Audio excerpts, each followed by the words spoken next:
Hey everybody, you may have seen a previous video of us testing out the stuff for tomorrow's study.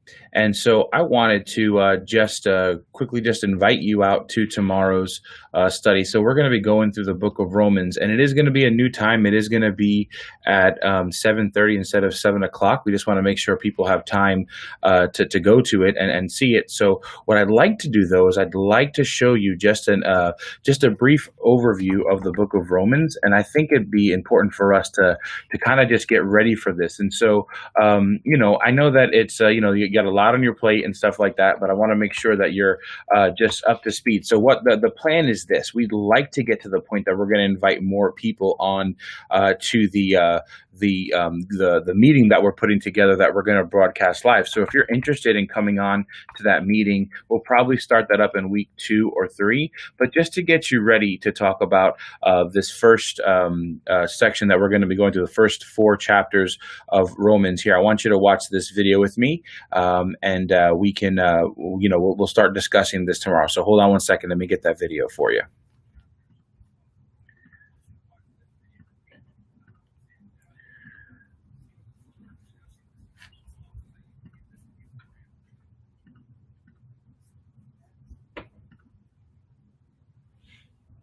Paul's letter to the Romans. It's one of the longest and most significant things ever written by the man who was formerly known as Saul of Tarsus.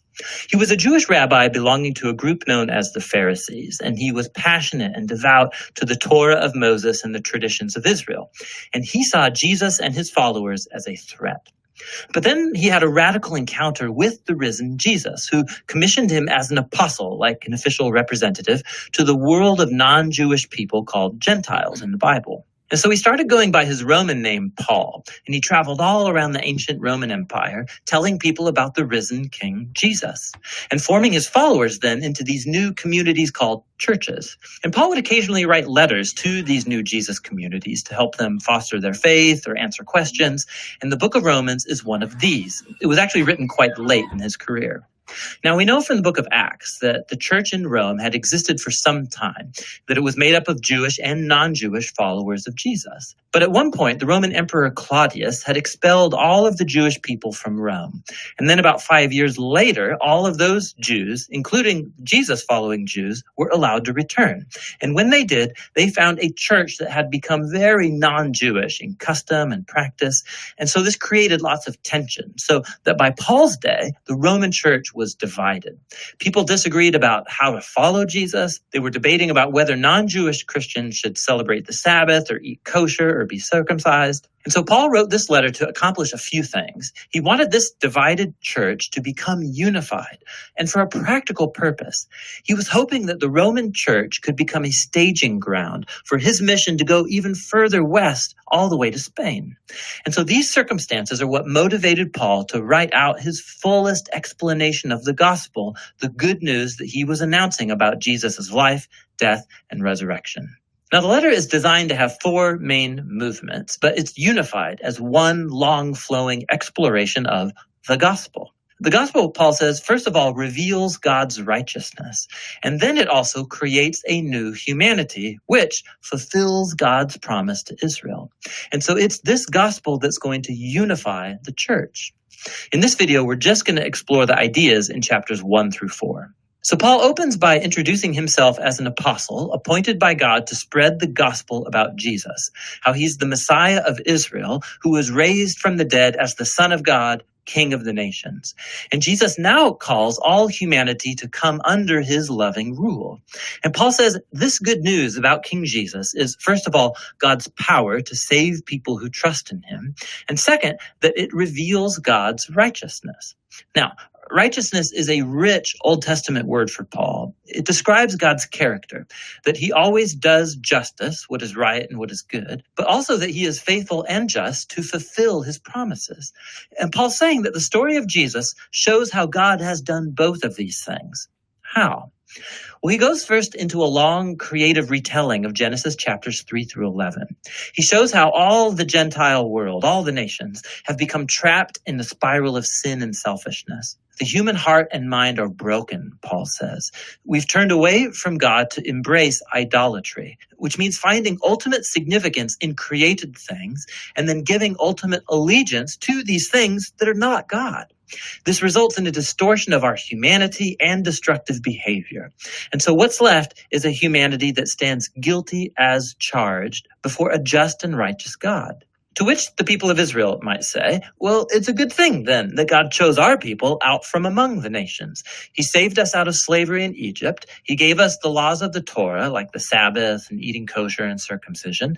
And these all together show us how to live as God's holy people. But, Paul says, not so fast. He recalls the storyline of the Torah and of the rest of the Old Testament, which shows that Israel was just as sinful and idolatrous and morally broken as the rest of humanity. Israel is actually more guilty than the Gentiles, Paul says, because they have the Torah. They should know better. And so, Paul concludes, all humanity, Gentiles, Israelites, are hopelessly trapped and guilty before God. But that is not the final word. The good news about Jesus is God's response. Instead of holding humanity guilty, Jesus came as Israel's Messiah to die on behalf of all people as a sacrifice for sins. As our representative, Jesus took into himself all of the just consequences of the pain, the sin, and the death that we have caused in the world. And he overcame it all by his resurrection from the dead. It's his new resurrection life that he makes available to others. Jesus became what we are so that we might become what he is. And all of this, Paul says, is how God justifies those who trust or have faith in Jesus. Now, justification is another rich Old Testament term for Paul, and it's related to God's righteousness. It literally means to declare righteous. Because of what Jesus did on our behalf, we are given a new status before God. Instead of finding us guilty, God declares that a person is in a right relationship with him and is forgiven. Justification results in a new family. The person who trusts in Jesus is given a place among God's covenant people. Justification also results in a new future, which begins a journey of life transformation by God's grace. And so all of these things about justification are God's gift to those who through their faith are in Christ. And so this leads Paul in chapter 4 to explore the huge implications that all of this has for who can be a part of God's covenant family. He goes back to the story of Abraham in Genesis chapter 15. Before any of the laws of the Torah were given to Israel, Abraham was justified or declared righteous before God. How? Well, God promised that Abraham would become a father of a large multi-ethnic family that would receive God's blessing. But he and his wife Sarah, they were really old. They had never been able to have children.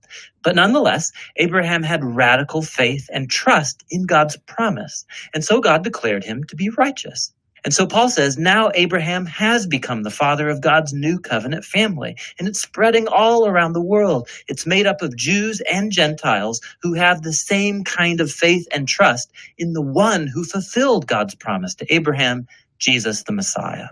So let's pause and summarize Paul's main ideas here in chapters 1 through 4, because they're the foundation for understanding the rest of the letter. All humanity is hopelessly trapped in sin and needs to be rescued. That rescue, however, is not going to happen by people trying to obey the laws of the Torah. Rather, God's righteous character has moved him to rescue the world through Jesus' death and resurrection, so that he could create that multi-ethnic family of Abraham based on faith as his own new covenant people.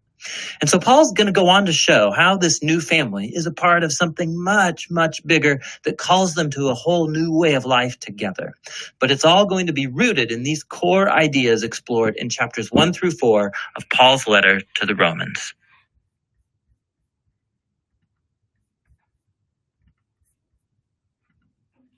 All right, so there you have it. That's what we're gonna be studying, and so we hope you can join us tomorrow at, remember, 7:30. Paul's letter to the Romans. 7:30. Check out the first video where we explored who Paul was and why he wrote this letter, and where we trace the core idea